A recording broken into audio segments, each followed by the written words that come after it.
नमो अरिहंताणं नमो सिद्धाणं नमो आयर्याणं नमो वज्रायाणं नमो लोये सवसावनं। मंगलम भगवान वीरो मंगलम गौतमो गणी मंगलम कुंद कुंदार्यो जैन धर्मोस्तु मंगलम सर्व मंगल मांगल्यम सर्व कल्याण कारकम प्रधानां सर्वधर्माणां जैनम जय गुरु जयतु जय गुरु। शासनम। एक तत्व ज्ञान तरंगिणी नामक शास्त्र है, ज्ञान भूषण महाराज द्वारा रचित है। और शुद्ध चिद्रूप शुद्ध चित स्वरूपो हम, ये इसका मुख्य मुख्य वाक्य है और सार है इसमें। और इसके मंगलाचरण में भी उसी को नमस्कार किया है। चिद्रूप स्वरूप को इसमें याद किया है। प्रणम्य शुद्ध चिद्रूपम सानंदम जगदुत्तमम तल्लक्षणादिकं वंच्मि तदर्थी तस्य लब्धे। कि मैं उस शुद्ध चिद्रूप आत्मा को नमस्कार करता हूँ। मेरा आत्मा शुद्ध चिद्रूप है। शुद्ध का मतलब है कि कर्म, राग, द्वेष आदि से रहित है, इसलिए शुद्ध है। और चेतन स्वरूप है, जानना और देखना जिसका लक्षण है, ऐसा चेतन स्वरूप आत्मा वो मैं हूँ। और इसलिए यहाँ पर उसी शुद्ध चिद्रूप को ही नमस्कार किया। देखिए आचार्य की शैली देखिए। प्रणम्य शुद्ध चिद्रूपम में उस, और वो शुद्ध चिद्रूप है, वही आनंद का दायक है। जगत में उससे बढ़कर के कोई चीज नहीं है, वही आनंददायक है, ऐसा इसमें बताया है। तो चलिए।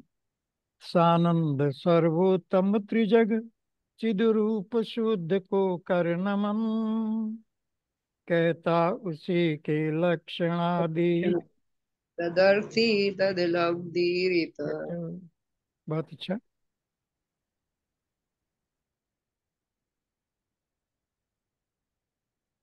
अपने इसकी चर्चा चली थी थोड़ी, अब थोड़ा सा आगे चलते हैं। पिछली बार या पहले चैप्टर में ही बताया था कि ये णमोकार मंत्र, पंच परमेष्टि, उत्पाद व्यय ध्रुव, कर्म, इन सब के बजाय उनको जानने वाला मैं आत्मा हूँ, उस जानने वाले आत्मा को देखिए, उसका नाम शुद्ध चिद्रूप है। ऐसी बातें सब आई थी, तो अनेक प्रकार से उसका वर्णन किया था। फिर हमने अ, आज दूसरा चैप्टर शुरू करेंगे।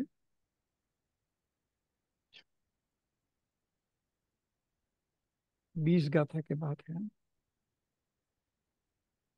आज,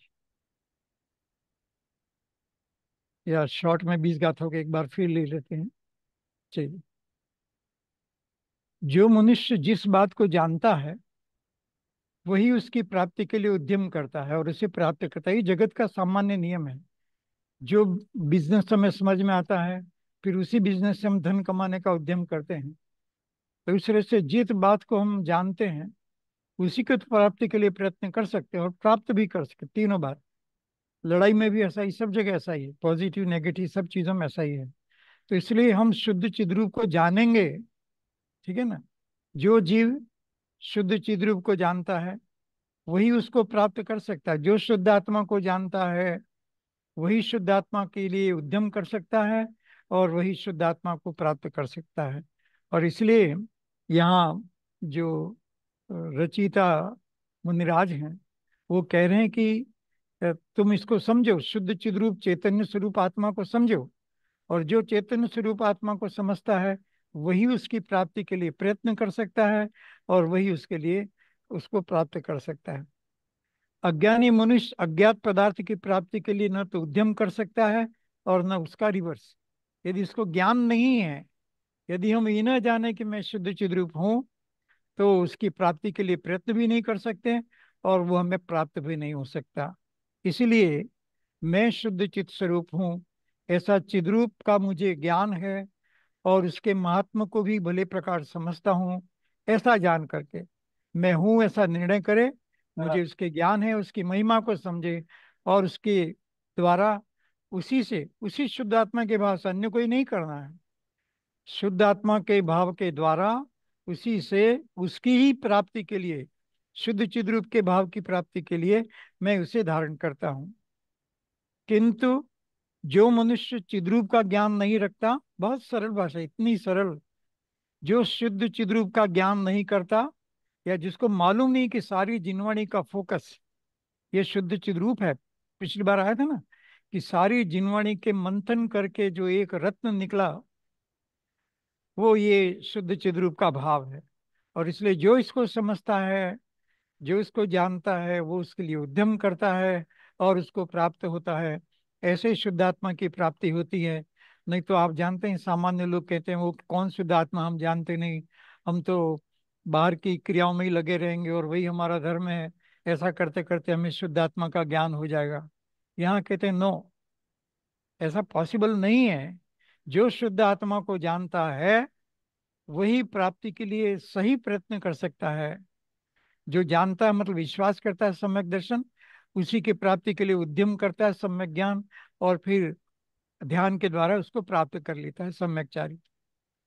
प्रोसेस है वो चारित्र का। तो इस तरह से पूरा का पूरा जैन धर्म, जैन धर्म का सार, कितने ही शास्त्रों का सार एक में शुद्ध चिद्रूप हो उसमें आ जाता है। और इसलिए इसकी महिमा को बराबर समझना जरूरी है। तो ये एक तरह से सार के रूप में लिया। अभी अपन दूसरा चैप्टर आज शुरू करते हैं। दूसरा अध्याय, शुद्ध चिद्रूप ध्यान उत्साह प्रदाता, ऐसा लिखा है। जिसने शुद्ध चिद्रूप का ध्यान किया और उस ध्यान में उत्साह है, वो उसको प्राप्त होता है। वही जो भी लास्ट में कहा था, जो इसका ध्यान करता है शुद्ध चिद्रूप स्वरूप का और उत्साह से करता है, प्रयत्न करता है, तो वो उसको अवश्य प्राप्त होता है। जो उसको जानता ही नहीं, तो उत्साह भी नहीं आता है, और उत्साह भी नहीं आता तो उसको प्राप्ति भी नहीं होती। तो इस तरह से अ, दर्शन ज्ञान चारित्र या उसके स्वरूप को यहाँ पर अच्छी तरह से बताया है। लेकिन देखिए टीका करते हुए क्या कहते हैं, शुद्धात्मा के स्मरण बिना, देखिए जो शुद्ध चिद्रूप का स्मरण नहीं करता, उस मुनि का मोक्ष नहीं होता। जो शुद्धात्मा का स्मरण नहीं करता, वे मुनि भी क्यों न हो, मोक्ष नहीं होता। और इसको अनेक उदाहरणों से इस अ, अध्याय में, चैप्टर में समझाएंगे।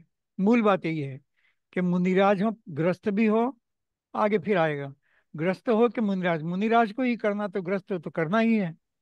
ये तो बहुत ऊंची बात कही कि मुनि, जो एक जैन धर्म में बहुत ही ऊंची दशा का नाम है, वो भी यदि शुद्ध चिद्रूप का स्मरण नहीं करते हैं, उसको नहीं समझते हैं, उसमें ध्यान नहीं करते हैं, उसका उनको उत्साह नहीं आता है, तो उनको मोक्ष की प्राप्ति नहीं होती।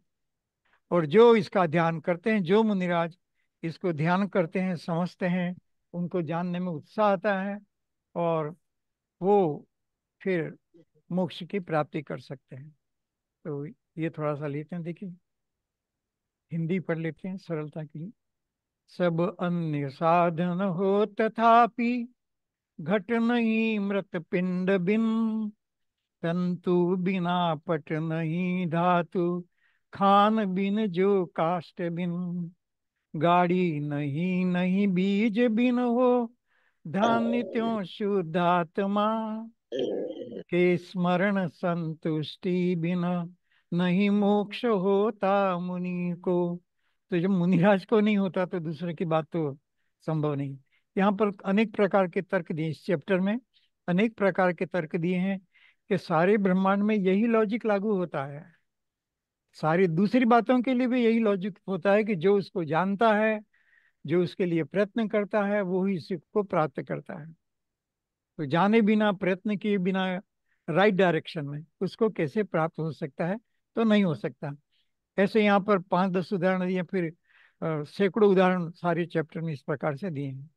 देखिए क्या कहा, सरलता से अ, अर्थ ही ले लेते हैं। जिस प्रकार अन्य सामान्य कारणों के रहने पर भी कहीं भी असाधारण कारण मिट्टी के पिंड बिना घट नहीं बनता। देखिए सामान्यतः यदि मिट्टी नहीं है तो मिट्टी का घड़ा नहीं बन सकता। मिट्टी है ऐसा जान करके उसका विश्वास करके फिर घड़े बनाने की प्रक्रिया में जीव जाता है, उत्साह रखता है, फिर उद्यम करता है और घड़ा बन जाता है। तो मिट्टी से घड़ा बनता है, तो मिट्टी के बिना नहीं बन सकता, इसलिए मिट्टी का ज्ञान जरूरी है। ऐसे आत्मा शुद्ध चिद रूप है, उसका ज्ञान बहुत जरूरी है, इसके बिना शुद्धात्मा की स्थिति, शुद्धात्मा की प्राप्ति नहीं हो सकती। दूसरा उदाहरण, तंतुओं के बिना पट, वस्त्र जो है वो धागे के बिना नहीं बन सकता। कॉटन हो तो कॉटन के जो तंतु हैं या धागे हैं, रुई है, उनके बिना कपड़ा नहीं बन सकता। वैसे ही शुद्ध आत्मा के ज्ञान के बिना, चित्त स्वरूप के ज्ञान के बिना चित्त स्वरूप की प्राप्ति नहीं हो सकती। तीसरा उदाहरण, खंडक, जिस जगह गेरू आदि उत्पन्न होते हैं, मतलब कि खंडक मतलब खान में से जो चीजें निकली जाती हैं, तो खान में से जो भी चीज निकलती है खान की मिट्टी से मिली हुई होती है। फिर उस मिट्टी में चाहे सोना हो या लोहा हो या कितने भी धातु हो, ये सब के सब धातु जब जमीन में से निकलते हैं, पहाड़ के नीचों से निकलते हैं, कहीं से भी निकलते हैं, तो वो मिट्टी सहित होते हैं। और फिर उनको अलग करके उसमें, ऐसे ही हम कर्मों के बीच में पड़े हुए हैं और उसके बीच में मैं शुद्धात्मा हूँ, ऐसा देख करके, कर्म रहित अवस्था देख करके मिट्टी में सोना मिलता है, लेकिन सोना मिट्टी सोना नहीं है ऐसा जान करके, या सोना मिट्टी नहीं है ऐसा जान करके, उस सोने को बाहर रिफाइन करके अलग से निकाल देते हैं। ऐसा ही सब धातुओं में, लोहे में, सब में। तो इसीलिए कहा कि खंदक मतलब खोदे बिना धातु नहीं मिलता है, वो पैदा ही ऐसे होता है, धातुओं की पैदाइश ही ऐसे है। ऐसे शुद्धात्मा की समझ करके ही शुद्धात्मा की प्राप्ति हो सकती है, मोक्ष की प्राप्ति हो सकती है, अन्य कोई उपाय नहीं है। और ये शुद्धात्मा का भाव कर्मों के बीच में या राग द्वेष के बीच में पड़ा हुआ है, तो उसको अलग करके मैं शुद्ध चित्त स्वरूप हूँ, जानने देखने वाला मात्र आत्मा हूँ, ऐसा जब जीव जानता है तो उसकी प्राप्ति हो सकती है, नहीं तो नहीं होती। नेक्स्ट उदाहरण, काष्ठ के बिना गाड़ी, लकड़ी की जो गाड़ी पुराने जमाने में गाड़ा जिसको बोलते थे, तो वो नहीं बन सकती यदि लकड़ी नहीं हो। लकड़ी के बिना लकड़ी की गाड़ी नहीं बन सकती। और उदाहरण, बीज के बिना धान्य नहीं हो सकता, बीज नहीं बोएंगे तो धान नहीं पकेगा। ऐसे ही जो शुद्धात्मा का मैं शुद्ध चिद्रूप हूँ, ऐसा बीज नहीं बोता, ऐसे तंतुओं को नहीं समझता, ऐसा मिट्टी इत्यादि को नहीं समझ, घट घट के उदाहरण में या काष्ठ के उदाहरण में या बीज के उदाहरण में ऐसा नहीं समझता, वो मोक्ष की प्राप्ति नहीं कर सकता। और जो उसको समझता है, उसी प्रकार जो मुनि मोक्ष के अभिलाषी हैं, ऐसा अभिलाष अंदर में, मोक्ष की अभिलाषा मीन्स क्या, कि यहाँ कहते हैं कि मोक्ष की अभिलाषा मतलब शुद्ध चैतन्य स्वरूप का भाव, उस पर डटे रहना। मैं शुद्धात्मा हूँ, मेरा काम जानना देखना है, शुद्ध चिद्रूपो हम, ऐसे भाव में लगे रहना, उसी का बारंबार अभ्यास करना। क्योंकि जगत की जितनी भी चीजों को हम जानते हैं, जानते समय ये निर्णय करना कि वो जानने वाला कौन है। हम वस्तु को जानने में लग जाते हैं, लेकिन जो जानने वाला है उसको नहीं जानते, और इस तरह से अनंत काल तक संसार में घूमे करते हैं। इसलिए कहा कि जो मुनि मोक्ष के अभिलाषी हैं, मोक्ष स्थान प्राप्त करना चाहते हैं, वे भी बिना शुद्ध चिद्रूप के स्मरण के उसे नहीं पा सकते। बाहर की क्रिया कितनी भी कर लें, लेकिन शुद्ध चिद्रूप का ज्ञान नहीं है और उसकी साधना नहीं होती, उसका स्मरण नहीं होता है, तो उसे नहीं पा सकते। शुद्ध मतलब कर्म से रहित, राग द्वेष के भाव से रहित, चिद्रूप मतलब चेतन स्वरूप आत्मा। अर्थात चेतना किसको कहते हैं, तो जानने देखने के भाव को चेतना कहते हैं। तो मैं जाननहार हूँ, कर्म के मिक्सर के बिना, कर्म या राग द्वेष से मिश्रित नहीं, इसलिए शुद्ध कहा, क्योंकि मिश्रित हो जाता है शुद्ध हो जाता है। तो उससे भिन्न मैं चैतन्य स्वरूप आत्मा हूँ, जानने देखने वाला हूँ, ऐसा स्मरण किए बिना आज तक जगत में कोई भी मोक्ष को प्राप्त नहीं हुआ है और हो नहीं सकता। गजब करें। तो इसीलिए ऐसे शुद्धात्मा का भाव कीजिए, शुद्ध चित्त स्वरूप का ध्यान कीजिए। अब भावार्थ में कहते हैं, मूल में साधारण कारणों की मौजूदगी होने पर भी यदि असाधारण कार्य न हो तो कार्य कदापि नहीं होता। ये सब जगह देखने में आता है। मूल काम तो होना ही चाहिए ना। जैसे मिट्टी घड़ा बनाना है, सब दूसरे साधन हो लेकिन मिट्टी नहीं हो तो कैसे बनेगा। रोटी बनाना है तो सब साधन हो, बेलन हो, तवा हो, चकला हो, कुछ भी, सब साधन हो, गैस हो, ओवन हो, सब कुछ हो, लेकिन आटा ही नहीं हो तो कैसे बनेगा? उस तरह की बात कही है कि हर कार्य में एक असाधारण चीज चाहिए जिसके बिना कार्य नहीं होता। तो मोक्ष मार्ग में शुद्ध आत्मा को जाने बिना कार्य नहीं होता। कदापि, कदापि, ऐसा शब्द का कदापि कार्य नहीं हो सकता। हर चीज में एक एक चीज ऐसी होती है किसी भी काम में जो उसके बिना दूसरे साधन होते हैं, उसका मना नहीं है। कोई कहे कि दूसरों का क्या हुआ, कि उसके होने का कोई मना नहीं है, लेकिन इसके बिना, जैसे मुनि दशा होगी, व्रत तप का पालन होगा, 28 मूल गुण का पालन होगा, सब कुछ होगा, लेकिन यदि शुद्ध चिद्रूप का ध्यान नहीं है तो ऐसे मुनिराज को भी मोक्ष नहीं हो सकता। ऐसे यहाँ पर है कि बाहर की चीजों का मना नहीं किया, वो हों भले, अन्य कारण मौजूद हों तो हों, कोई बात नहीं है, लेकिन असाधारण कारण न मिले तो कदापि कार्य नहीं हो सकता। अभी उन्होंने एग्जाम्पल्स को फिर रखा है। घट की उत्पत्ति में असाधारण कारण मृत मृत पिंड, मतलब घड़ा बनाने के लिए मिट्टी का पिंड होना वो बहुत जरूरी है। पट की उत्पत्ति में तंतु, कपड़े धागे के बिना नहीं बनता। धातु की उत्पत्ति में खंडक, धातु सब खोद करके मिट्टी के साथ खान में से निकाले जाते हैं और फिर उनको रिफाइन करके अलग शुद्ध किया जाता है। जैसे मिट्टी में ही सोना मिलता है, मिट्टी में ही लोहा मिलता है, मिट्टी में ही दूसरे धातु मिलते हैं, तांबा इत्यादि सब, ऐसे ही ये शुद्ध आत्मा कर्मों के बीच, राग द्वेष के बीच पड़ा हुआ मिलता है। तो उसमें से शुद्ध, उससे भिन्न जानना आत्मा को, बहुत सरल सरल उदाहरण से ये बात को समझाया है। थोड़ा सा ध्यान देने की बात है, समझना कठिन नहीं, समझना बिल्कुल सरल है। उसी तरह से गाड़ी की उत्पत्ति में काष्ठ, लकड़ी की गाड़ी बनी हो या पुराने जमाने का गाड़ा है कोई भी, जो लकड़ी का बना हुआ है, तो उसमें लकड़ी की जरूरत है। और धान्य की उत्पत्ति में बीज, धान पैदा नहीं होता यदि बीज उपस्थित नहीं है। तो जिस प्रकार मिट्टी के पिंड के बिना घट आदि नहीं बनते, उसी प्रकार मोक्ष की प्राप्ति में असाधारण कारण शुद्ध आत्मा का स्मरण है। कितनी बार नहीं, हमने दूसरे शास्त्र में देखा, सब में देखा, और यहाँ पर भी उसी बात को बताया है कि शुद्ध आत्मा का जो स्मरण नहीं करता,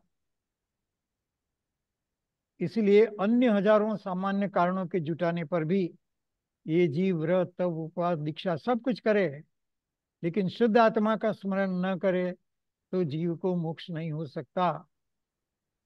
जैसे बताया ना कि लकड़ी का, मिट्टी का पिंड घड़ा नहीं बन सकता, ऐसे ही धातु नहीं बन सकता, लकड़ी की गाड़ी नहीं बन सकती, ध्यान नहीं हो सकता। ऐसे ही शुद्ध आत्मा को स्मरण किए बिना अन्य कारण भले हों, शुद्ध आत्मा का कारण अवश्य होना चाहिए। उस शुद्ध चिद्रूप का स्मरण, मैं जाननहार हूँ, मैं ज्ञाता दृष्टा हूँ, मैं ज्ञायक हूँ, मैं जानने वाला हूँ, मैं शुद्ध हूँ, ऐसा स्मरण नहीं करता तो आगे का देखिए, मोक्ष प्राप्ति कदापि नहीं हो सकती। कि नहीं नहीं, किसी को तो हो जाएगी, कि नहीं, कदापि नहीं हो सकती। लोग पुण्य और बाहर की क्रियाओं के भरोसे रह जाते हैं कि हमें मोक्ष हो जाएगा, थोड़ा बहुत दान दया इत्यादि भाव के भरोसे रह जाते हैं कि मोक्ष हो जाएगा, लेकिन नहीं होगा, कदापि नहीं हो सकता। जिसने शुद्ध आत्मा को नहीं समझा उसके मोक्ष कदापि नहीं हो सकता। अंडरलाइन, मोक्ष प्राप्ति कदापि नहीं हो सकती।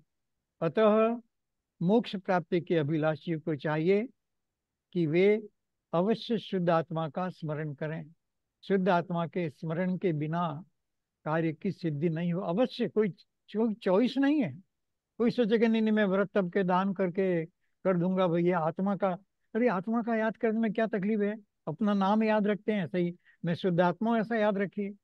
कोई दूसरा नाम बोले तो हम कहेंगे नहीं, ये नाम मेरा नहीं है, बस। या जैसे अपना घर ढूंढते हैं, तो अपना घर हो वहीं खड़े रह जाते हैं और उसको जानते हैं, दूसरे के घरों को पर घर हैं, ऐसा करके उसमें प्रवेश नहीं करते। इतनी सी बात है बस। ऐसा ही मेरा आत्मा, उसमें प्रवेश, मेरा आत्मा ही मेरा घर है, इसलिए आत्मा का भाव, शुद्ध चिद्र भाव, उसमें प्रवेश। इतनी सी बात, और कुछ नहीं। मेरा नाम शुद्ध आत्मा है, नहीं, और कोई नाम तो संसार शरीर आदि के हैं। मैं मनुष्य नहीं हूँ, मैं शुद्ध आत्मा हूँ। नहीं, मैं चार गति में नहीं घूमता। आ गया, सब एक एक आएगा, पहले भी आ चुका ऑलरेडी।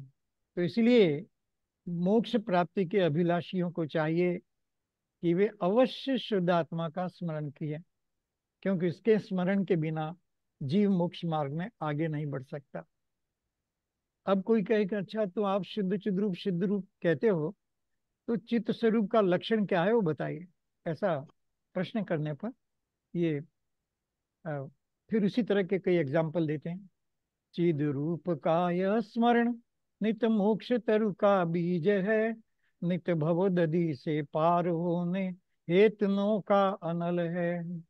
दुख रूप वन को भस्म करने सुरक्षित दृढ़ किला है, नित कर्म से भयभीत को सब पाप रोधक अनिल है। नित विकल तारज उड़ाने को मोह भट को जीतने, हेतु सुशस्त्र अशिवमयी पर्याय व्याधि मेटने, है परम औषधि तपो विद्या गुणों काय ग्रह एक ही, चिद रूप काय मनन घोलन अतः नितरम नाही। ये फिर उदाहरण दे करके तर्क से फिर इस बात को समझाते हैं कि संसार रूपी सागर में पहले भी आया था, ये संसार रूपी सागर में नौका के समान है। दावानल नहीं, भीषण अग्नि के वन से बाहर करने वाला है, मतलब सुख देने वाला है। कर्मों से भयभीत इत्यादि दृढ़ किला है, ऐसा अभी देखते हैं अर्थ में। कुछ और उदाहरण दिए जिससे बात और समझ में आ जाए। क्या कहता है देखिए, यह शुद्ध चिद्रूप का स्मरण मोक्ष रूपी वृक्ष का कारण है। देखिए, मोक्ष का जैसे वृक्ष, वृक्ष बीज या उसके बिना नहीं होता, उसी तरह से मतलब जड़ के बिना नहीं हो सकता, ऐसा शुद्ध चिद्रूप का स्मरण मोक्ष मार्ग में एक वृक्ष बड़ा बड़ा जैसे वृक्ष फूलता फूलता है, ऐसा मैं शुद्ध आत्मा हूँ, ऐसा जाने से अनेक बातें मिलती हैं और मोक्ष फल की भी प्राप्ति होती है। मतलब अनेक बातें होती हैं लेकिन मूलतः मोक्ष फल की प्राप्ति होती है, इसलिए उसको वृक्ष के समान कहा। आगे, संसार रूपी समुद्र के पार होने की नौका है। संसार सागर अनंत काल से, ये समुद्र के रूप में अनंत काल से जन्म मरण ये जीव कर रहा और करता रहेगा। ये समुद्र से बाहर निकलना मुश्किल है, वैसे ही ये जन्म मरण के चक्कर से जीव को निकलना बहुत मुश्किल है। लेकिन जैसे नौका हो तो उससे पार हो सकते हैं, वैसे ही मैं शुद्ध चिद्रूप हूँ, मैं शुद्धात्मा हूँ, मैं जानने देखने वाला हूँ। वो भाव रूपी नौका में जो बैठ जाता है वो संसार सागर पार हो जाता है। तो इसलिए कहते हैं कि उसकी नौका में बैठ जाइए। मैं शुद्ध चिद्रूप हूँ, हम शुद्ध चिद्रूप की नौका में बैठ जाइए तो भव सागर से तिड़ जाएंगे। और एग्जाम्पल दिया, दुख रूपी भयंकर वन के लिए दावा नल है। भयंकर वन में जैसे अ, अग्नि लग जाती है, नहीं, भयंकर वन को जलाने वाली अग्नि, ऐसे हमारे जो कर्म है वो कर्म रूपी अग्नि को जलाने के लिए, और दुख रूपी भयंकर है, कर्मों का वन भी बहुत उलझा हुआ है। मतलब जैसे किसी जंगल में खो जाए तो निकलना मुश्किल हो जाता है, भयानक जंगल में खो जाए, ऐसे ही कर्मों का भयानक जंगल है। उससे निकलने के लिए ये अग्नि के रूप में है जो जंगल को जला करके बाहर निकल जाती है, तो रास्ता क्लियर दिखने में आ जाता है। वैसे ही ये शुद्ध चिद्रूप का स्मरण दावानल की तरह है। कर्मों से भयभीत मनुष्यों के लिए सुरक्षित सुदृढ़ किला है। जैसे पुराने जमाने में और आज भी लोग किले में छिप जाते हैं, अभी बंकर में छिपते हैं, जो पाकिस्तान के नीचे जमीन में छिप जाते हैं। और इस तरह से एटॉमिक अटैक हो तो भी जमीन के नीचे बंकर में या ऐसी जगह, तो वो सुरक्षित रहता है। तो ऐसे ही कर्मों से जो भयभीत है वो शुद्ध चिद्रूप का स्मरण करे। तो कहते हैं, कर्म की डरने की कहाँ जरूरत है, तुम शुद्ध आत्मा के किले में बैठ जाओ बस, उस भाव में बैठ जाइए, आप सुरक्षित हैं, आपको कुछ नहीं होगा, मतलब संसार नहीं बढ़ेगा, मोक्ष की प्राप्ति हो जाएगी। और एग्जाम्पल, विकल्प रूपी रज को उड़ाने के लिए पवन का समूह है। ये जो विकल्प आते रहते हैं और उससे हम परेशान होते रहते हैं, क्या करूं, ये करूं, वो करूं, अनेक प्रकार के, तो ये एक शुद्ध आत्मा के एक ऐसा पवन है जो उसको उड़ा देता है, विकल्पों को उड़ा करके साक्षात वस्तु की प्राप्ति कराता है। पापों को रोकने वाला है, जो अपने आप को जानते हैं और देखने वाला मानेगा, वो पर पदार्थ में क्यों उलझेगा, क्यों पाप करेगा, नहीं, और क्यों भी पुण्य इत्यादि में जाएगा। तो इसलिए वो ये शुभ, नरक आदि अशुभ पर्याय रूपी रोगों का नाश करने के लिए उत्तम अव्यर्थ औषधि है। मतलब ऐसी अव्यर्थ मतलब ऐसी औषधि जो जरूर काम करेगी, व्यर्थ में नहीं जाएगी, उत्तम है। और तप विद्या आदि अनेक गुणों का घर है। तो इस तरह से ये शुद्ध चिद्रूप हम भाव, उस भाव में जब जीव लीन रहता है तो अपने आप तपस्या होती है, अपने आप ध्यान होता है, अपने आप कायोत्सर्ग होता है, सब कुछ होता है, समिति गुप्ति सबका पालन होता है, प्रमुख मंत्र भी उसी में आ गया, सब कुछ आ गया, क्योंकि पंच परमेष्टि भी शुद्ध चित्त स्वरूप का ध्यान करते हैं। तो इस तरह से अ, ये है। चलिए भावार्थ देख लीजिए। जो मनुष्य शुद्ध चिद्रूप का स्मरण करने वाला है वह मोक्ष प्राप्त कर लेता है, संसार को पार कर लेता है, समस्त दुखों को दूर कर देता है, कर्मों के भय से रहित हो जाता है, विकल्प और पापों का नाश कर देता है। तो है ना, विकल्प में हम फंसे रहते हैं, जिया कब तक उलझेगा संसार विकल्पों में, तो विकल्पों में खो गए हैं। हम ऐसा विचार करते हैं ऐसा हो जाएगा, बच्चे कैसा हो जाएगा, धन ऐसा हो जाएगा, और मकान ऐसा बन जाएगा, और मैं ऐसा हो जाऊंगा, और मैं बस कल्पना ही, सपनों के महल में ये जीता है। होगा नहीं होगा किसी के बस की बात नहीं है, जो होना होता है, जैसा कर्म का उदय होना होता है वैसा होता है। लेकिन ये मानता है कि मेरे सोचने से हो गया, मेरे विकल्प करने से हो गया, उस तरह से ये जीव अ, आत्मा से दूर हो जाता है। तो इसलिए शुद्ध चिद्रूप का अवश्य स्मरण करना चाहिए। अनेक गुणों की प्राप्ति का आधार शुद्ध चिद्रूप है, और इसलिए बहुत ही सरल और बेस्ट बात कही है, एकदम सरलता के साथ कही गई है। और इसलिए इसको समझ करके अपने जीवन को अ, धन्य बनाना चाहिए। मनुष्य भव जैन कुल, ऐसा महान जिनवाणी, इतनी सारी जिनवाणी का मंथन करके सार रूप में एक शब्द में बताया जी। कैसी गजब की होती है, एक शब्द में सारी जिनवाणी का भाव, द्वादशांग जिनवाणी का भाव एक शब्द में भर दिया है। तो बस उस पर, उसकी नौका पर तैयार हो जाइए, बैठ जाइए, ऐसा अंदर में भाव रखिए। चलिए, अब कोई कहता है कि मेरे दुखों का भी नाश होगा क्या, तो कहते हैं कि शुद्ध चित्त स्वरूप की भावना से सभी दुख पूर्णतया समाप्त हो जाते हैं। देखिए, मोक्ष की प्राप्ति होती है तो सभी के सभी दुख कंप्लीटली पूर्णतया समाप्त हो जाते हैं। अब इस प्रकार की बात कहते हैं। बहुत सुंदर, इतना सरल और बेस्ट है।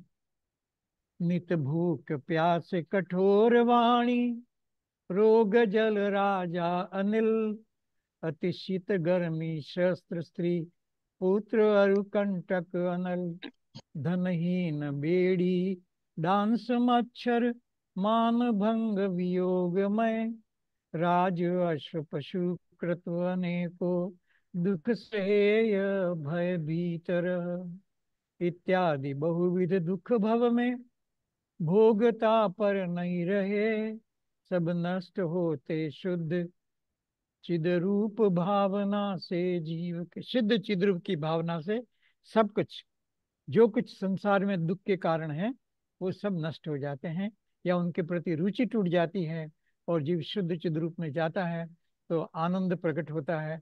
आनंद आनंद ही प्रकट होता है, दुख गायब हो जाता है। और इसलिए दुख कहाँ चला जाता है पता नहीं, ऐसा यहाँ पर कहते हैं। देखिए, सर अनेक प्रकार के दुख कुछ यहाँ पर गिनाए हैं, दूसरा अपनी कल्पना से समझ लीजिए, पर बहुत गिनाए हैं, 15-20 तो गिनाई दिए हैं। संसार में जीवों को क्षुधा, ठीक है, भूख लगना, तृषा प्यास लगना, रोग लगना, ठीक है, बीमारियां होना, वात पित्त कफ ये सब होता है, ठंडी उष्णता, जल, कठोर वचन, देख बहुत बुरे लगते हैं कोई कठोर भाषा बोल दे तो, शस्त्र, लड़ाई इत्यादि शस्त्रों का जमाना, राजा, स्त्री, पुत्र, शत्रु, निर्धनता, अग्नि, बेड़ी, गो, भैंस, धन, कंटक, संयोग, वियोग, डांस, मच्छर, पतन, धूली, मानभंग, नहीं कोई अपना इंसल्ट कर दे तो अपने को बहुत दुख होता है। आदि से, ये तो कुछ एग्जाम्पल दिए, बहुत सारे एग्जाम्पल दिए जिससे जनरली जो हम सामान्य रूप से देखते हैं वो सब बात इसमें आ जाती है। तो अनेक दुख भोगने पड़ते हैं जीव को अनंत काल से, ये जीव इनके कारण, ये और ऐसे अनेक कारणों से दुख को भोग रहा है, लेकिन जैसे ही शुद्धात्मा का स्मरण करता है, ये सब दुख मान लो कहाँ गायब हो जाते हैं।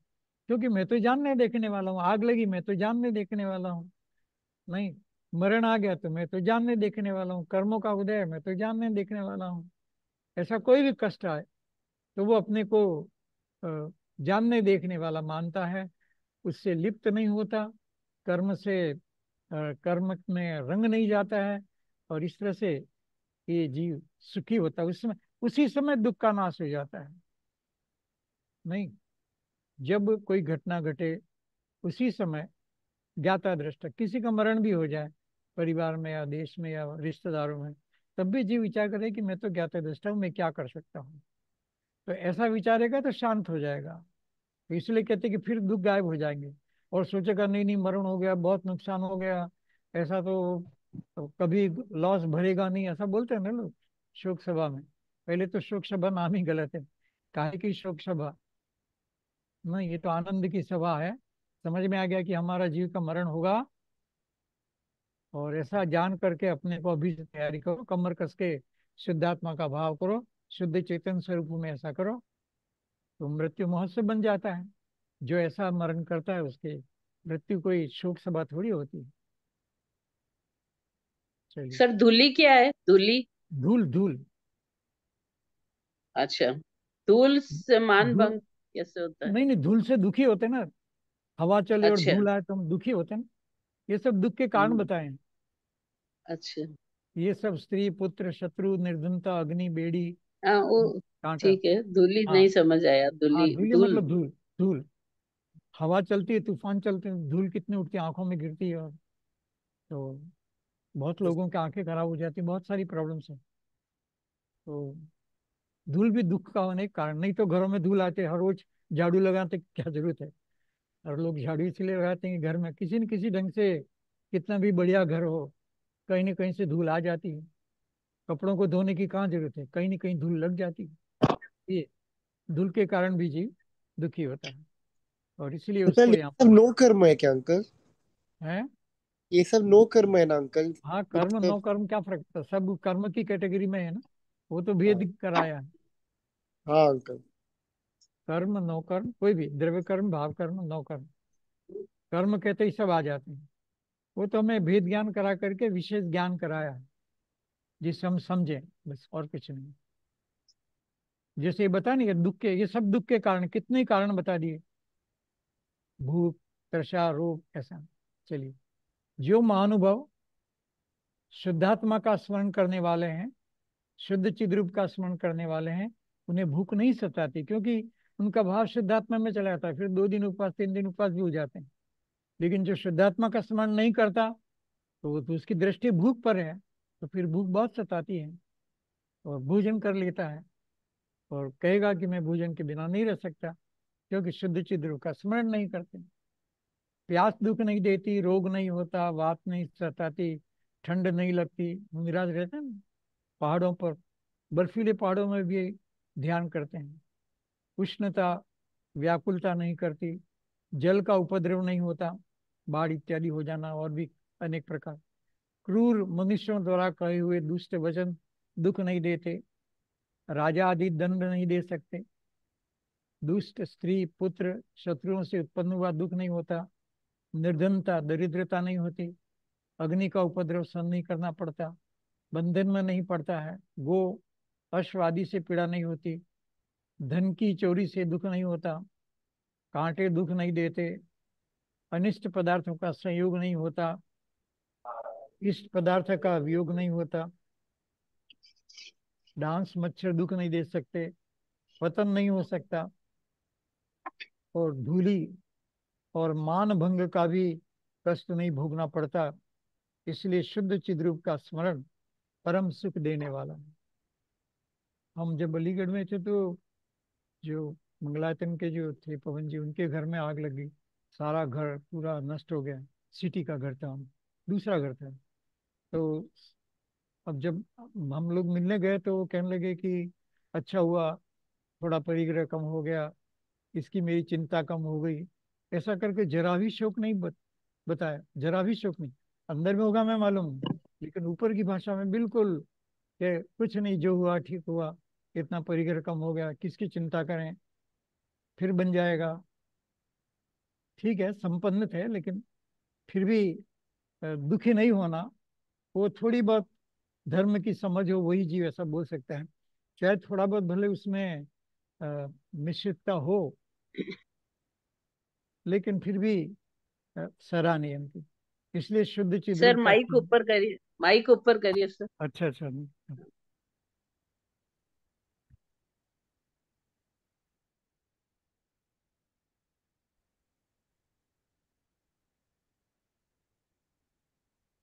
ठीक है, शुद्ध चिद्रूप के ध्यान से प्रकट सुख की, अब उस सुख की महिमा बताते हैं। वो सुख जो प्रकट होता है, वो सुख कैसा होता है, उसकी महिमा बताते हैं। आप जानते हैं, जो आत्मा का सुख है उससे तो कोई कंपैरिजन ही नहीं है। चिद रूप के सुध्यान से जो परम आनंद प्रकट हो, नहीं त्रिजग स्वामी इंद्र आदि को कभी कुछ अंश हो। कि जितना आनंद आत्मा के ध्यान में, शुद्ध आत्मा के ध्यान से प्रकट होता है, परम आनंद प्रकट होता है। सांसारिक आनंद नहीं, परम आनंद, उत्कृष्ट। परम मतलब उत्कृष्ट, जिससे बढ़कर के कोई आनंद जगत में है नहीं। ऐसा शुद्ध आत्मा के ध्यान से, चिद्रूप के ध्यान से आनंद प्रकट होता है। और ऐसा आनंद इन तीन लोकों में कहीं नहीं है, इंद्र आदि के भी नहीं है, और कभी कुछ अंश उनके अंश में भी नहीं है। जितना आनंद आत्मा का जो शुद्ध चिद्रूप का ध्यान करके जीव को होता है, ऐसा आनंद जगत में कहीं पर भी नहीं है, इंद्र को भी नहीं है। इंद्र को उसका अंश भी नहीं, थोड़ा बहुत तो होता होगा कि नहीं, अंश भी नहीं। वो जो जाति है आनंद की बिल्कुल अलग है, और ऐसा आनंद अन्य किसी को नहीं होता। उसका फल बता रहे हैं। कोई पूछे कि हम दुख नहीं होगा लेकिन सुख तो होगा क्या, नहीं होगा, सुख होगा तो कैसा होगा, तो उसके उत्तर में ये श्लोक यहाँ पर कहा गया है।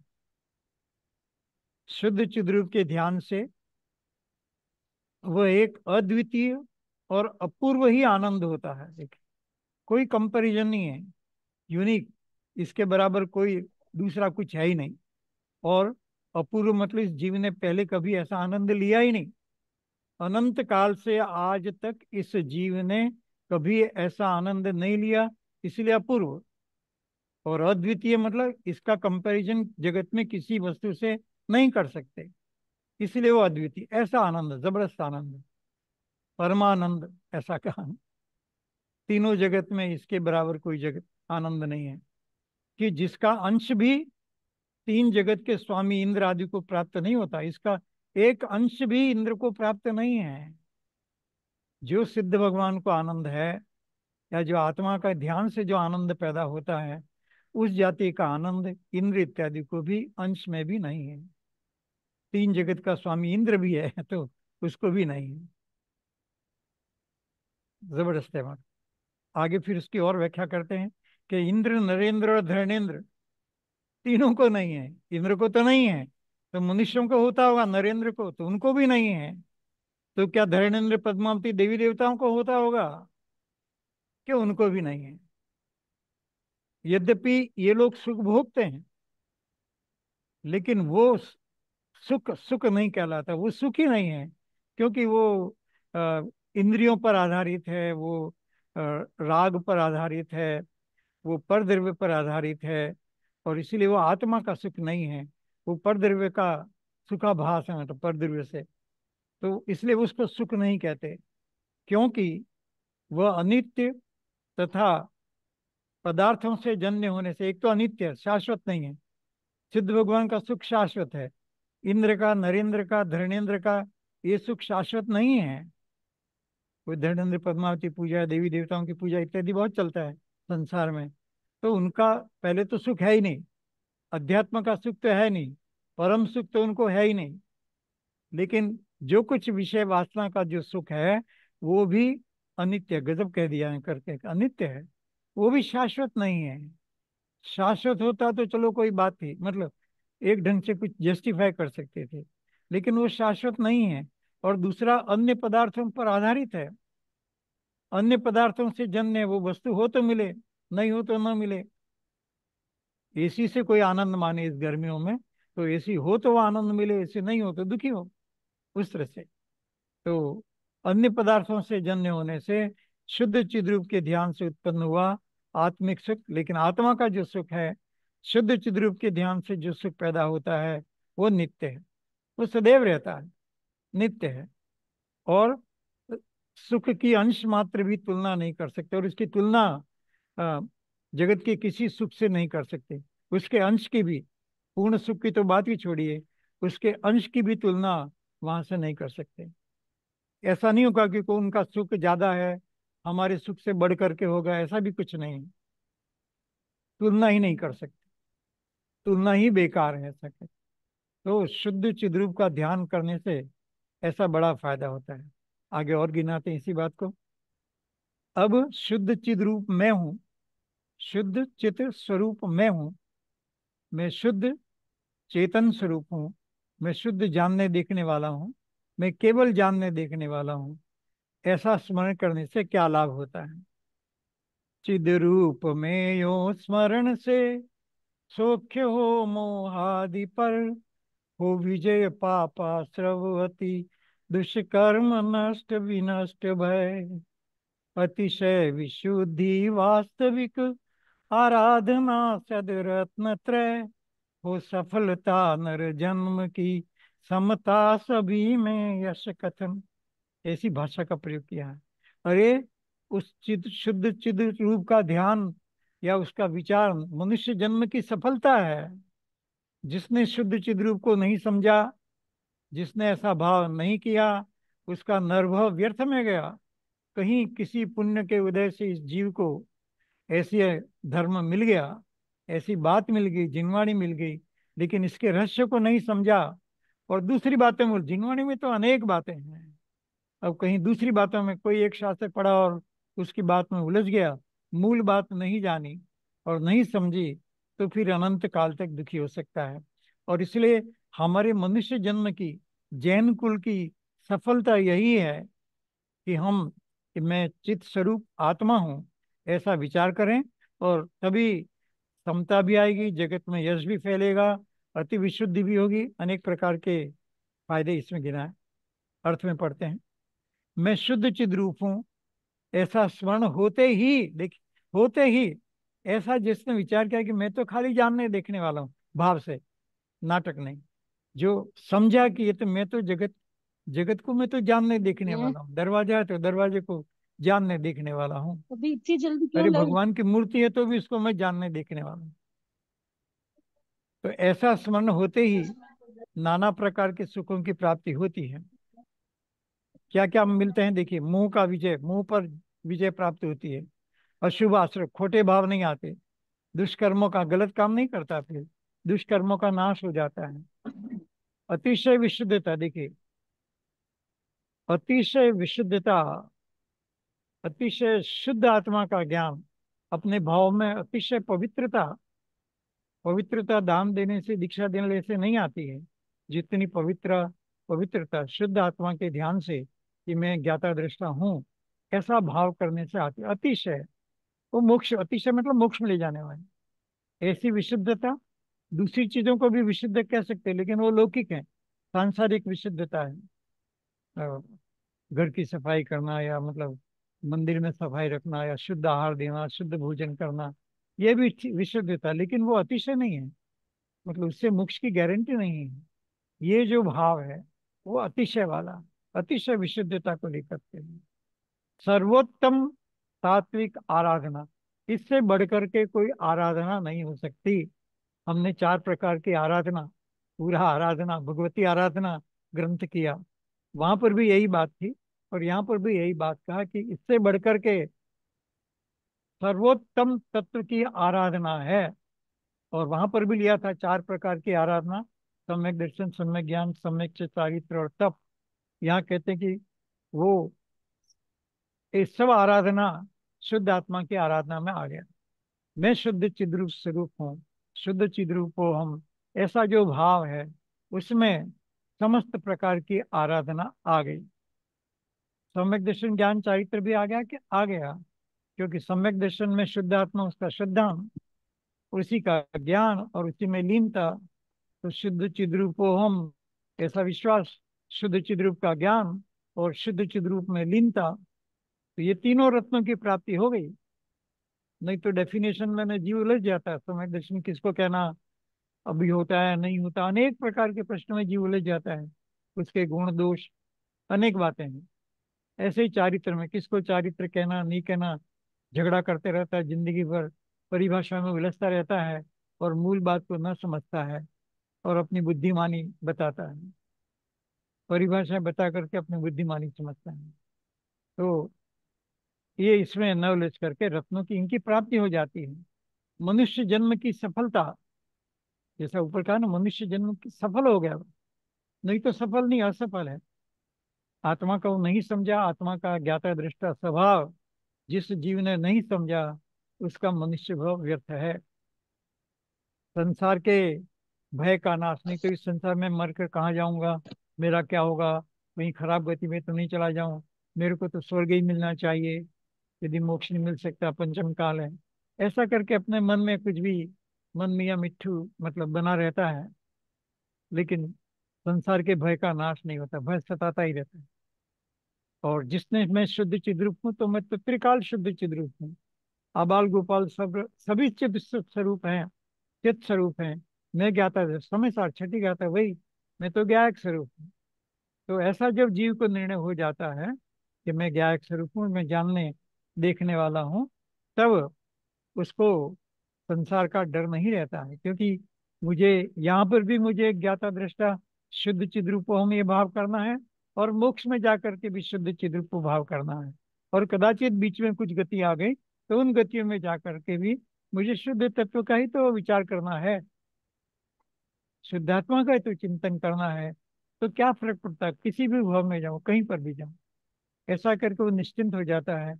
और उसके कारण कैसा भी काल हो, अथवा वो मोक्ष की लाइन में लग जाता है।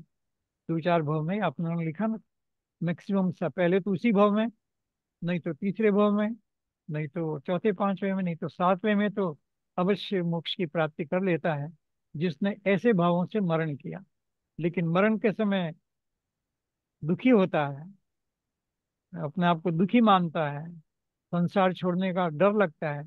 फिर डर काहे का, क्योंकि छोड़ना तो पड़ेगा, अनंत बार पहले भी छोड़ चुके हैं, अब भी मौका आएगा तो छोड़ देंगे। छोड़ देंगे क्या, छोड़ना ही पड़ेगा, कोई उपाय नहीं।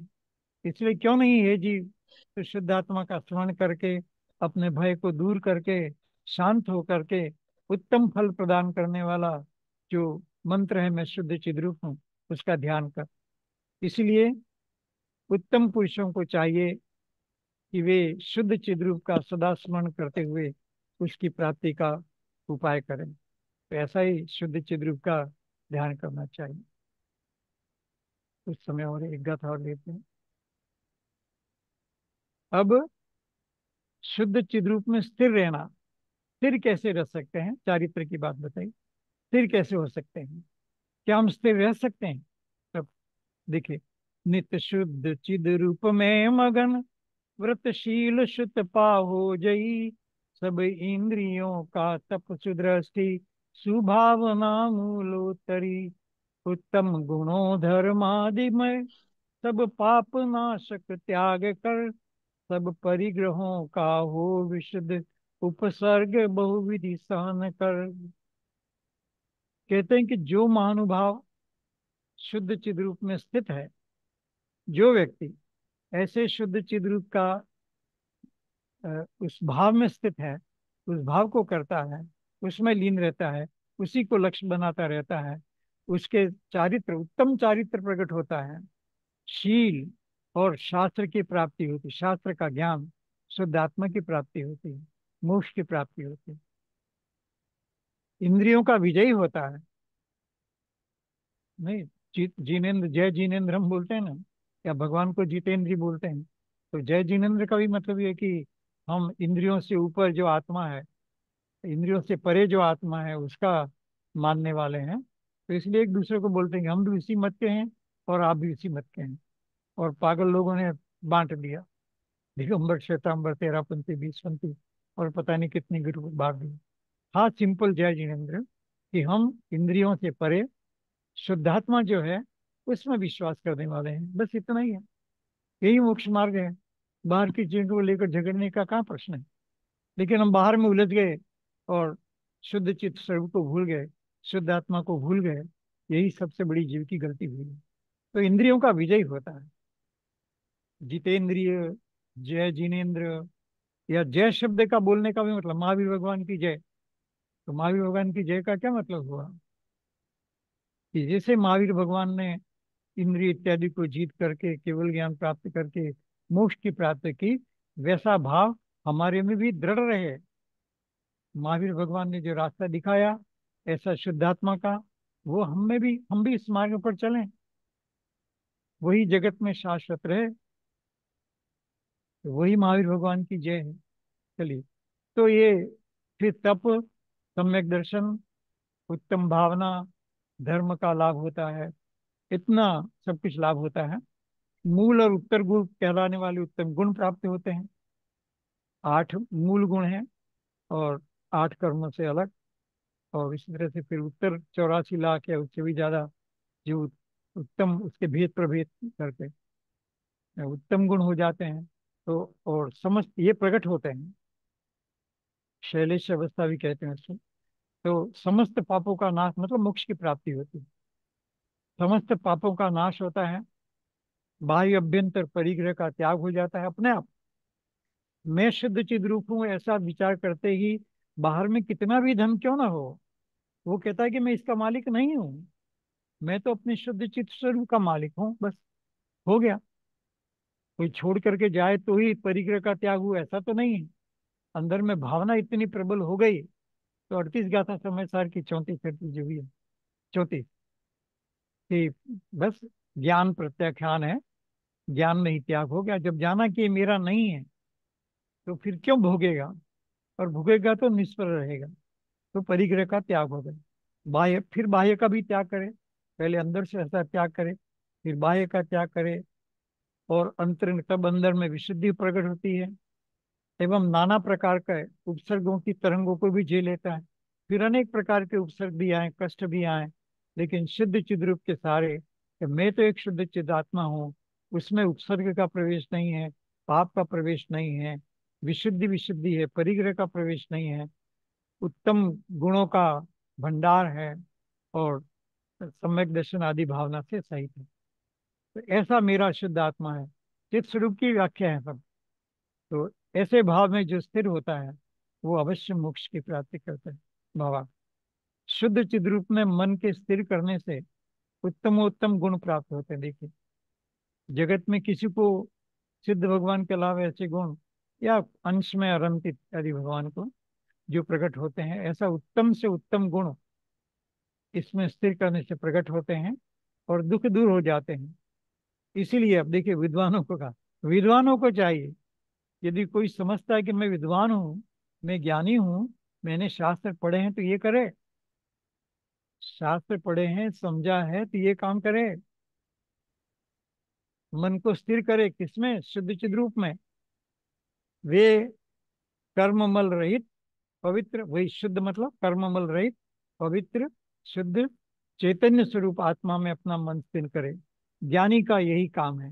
यदि हमने थोड़ी भी जिनवानी पढ़ी है तो उसका सार ये है, थोड़ी भी जिनवानी का ज्ञान हमें है तो उसका सार ये है कि हम ऐसे शुद्ध चिद रूपो, हम शुद्ध चिद रूप स्वरूप का ध्यान करें, विचार करें। बस यहीं समाप्त करते हैं, फिर आगे बढ़ें।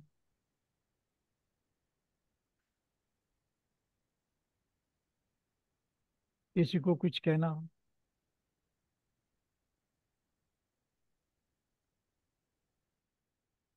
जब तक अपने में नहीं आएंगे तब तो संसार तो है ही ना अपना। हाँ बिल्कुल। और अपने में आने का मतलब शुद्ध चित्त स्वरूप का हाँ, ध्यान करना। ध्यान करना ही पड़ेगा फिर उसमें। हाँ, मैं आत्मा हूँ, जानने देखने वाला आत्मा हूँ।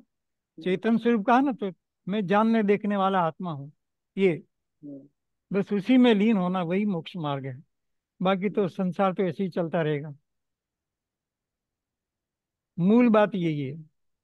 जब जब तक अपन ये पर काम करते हैं तो वो संसार का बढ़ना ही है, और क्या है। हाँ बिल्कुल, बढ़ना ही। मोक्ष मार्ग एक ही है, शुद्ध चिदात्म रूप में लीन होना। अन्य अन्य प्रकार के मोक्ष मार्ग नहीं है, एक ही मोक्ष मार्ग है। अंकल लीन होना का मतलब क्या होता है अंकल? उसमें आनंद आना। जैसे कोई म्यूजिक सुनते सुनते मस्ती आती लगती है, या खाना खाते खाते खाते आनंद लगता है, इसी तरह से मैं आत्मा हूँ, मैं शुद्ध चिद्रूप हूँ, ऐसा विचार करके जो आनंद आता है। शुरू में ऐसी कहा, मंगलाचरण में भी आनंद की बात कही, और अभी भी आनंद की बात कही थी, सुख की, उत्तम सुख की प्राप्ति होती है, तो वो आनंद ही है, वही लीनता है। आत्म स्वरूप में रमण करना। हाँ बस, बराबर है आपकी बात, शास्त्रीय भाषा है, सरल भाषा है, उसमें आनंद आना, आत्मा की बात में जी आनंद आना, जी। बोर नहीं लगना चाहिए, उसमें आनंद आना चाहिए। और हम्म सब जैसे जैसे समझेंगे त्यों त्यों आनंद आएगा। इसीलिए इसका नाम ही है ना, तत्व ज्ञान तरंगिणी।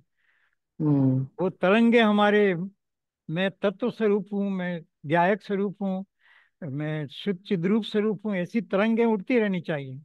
ये समुद्र में तरंगे, हिलोरे, लहरें निरंतर उठती रहती हैं, वैसे ही हमारे भाव में ये तरंगे नित्य उठती रहें, बस वही आनंददायक है।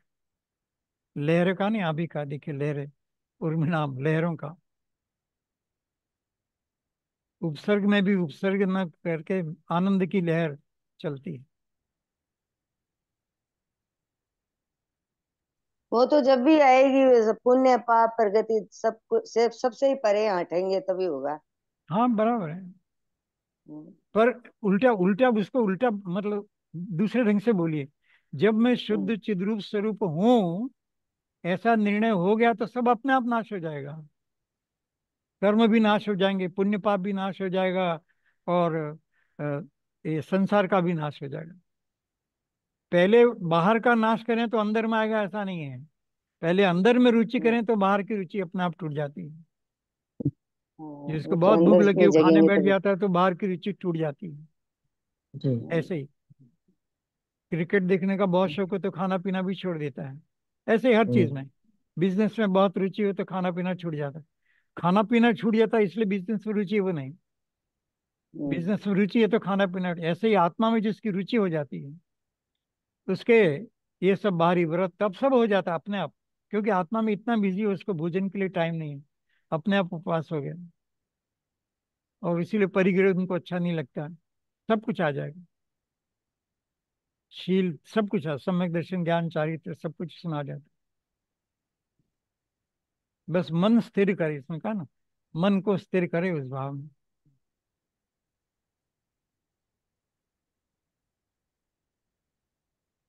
मेन तो मन ही है। हाँ ऐसे- मेन। क्या करें, ऐसा ही है। कहा ना, अनंत काल से आज तक ये समझा नहीं है। और हाँ, इस मनुष्य भव की, इस जैन कुल की उपलब्धि यही है कि हम इस बात को समझ लें कि मैं चित स्वरूप आत्मा हूँ, बस चित स्वरूप हूँ, बस ऐसा ही निर्णय करेगा। ऐसा निर्णय करेगा तो अपने आप मोक्ष मार्ग में आगे बढ़ेगा बस।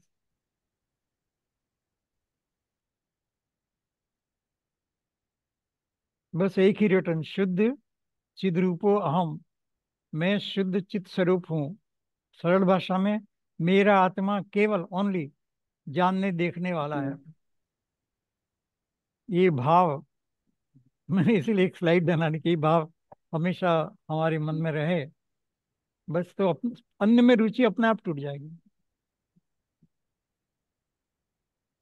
ये सब पढ़ते तो हैं लेकिन अपने में उतारते नहीं है इसको। हाँ बराबर है, सही बात है, लेकिन अब ये समझ में आ गया कि नहीं उतरता है तो हमें उतारना चाहिए ना, अर्थ तो वही है। और ये उतारो, ये कह रहे हैं, क्या उतारो? कि मैं शुद्ध चित स्वरूप आत्मा हूँ, या सरल भाषा में, मेरा आत्मा केवल जानने देखने वाला है, मेरा काम केवल जानने देखने वाला है। बस ऐसा भाव करता है तो जीव अपने आप उसमें चला जाता है।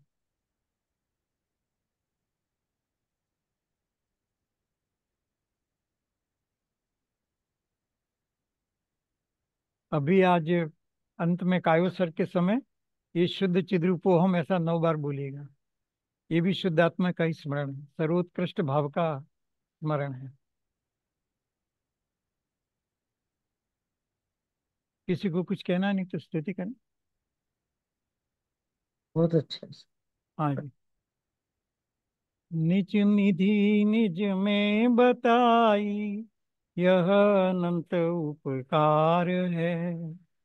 उसके लिए जिन वाणी माँ को वंदना शत बार है, वंदना शत बार है।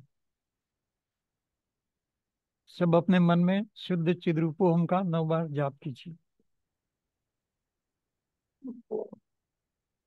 शुद्ध चिद्रूपोहम, शुद्ध चिद्रूपोहम, शुद्ध चिद्रूपोहम, शुद्ध चिद्रूपोहम, शुद्ध चिद्रूपोहम, शुद्ध चिद्रूपोहम, शुद्ध चिद्रूपोहम, शुद्ध चिद्रूपोहम, शुद्ध चिद्रूपोहम।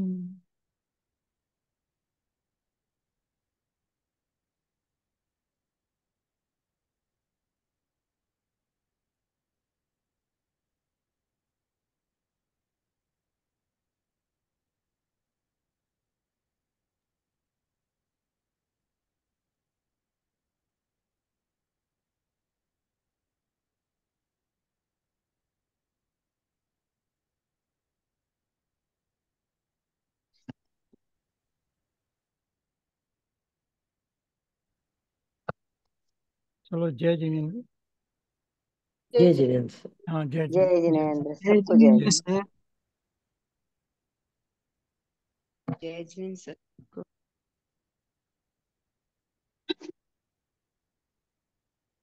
जय जिनेन्द्र सर। हाँ, जय जिनेन्द्र, जय।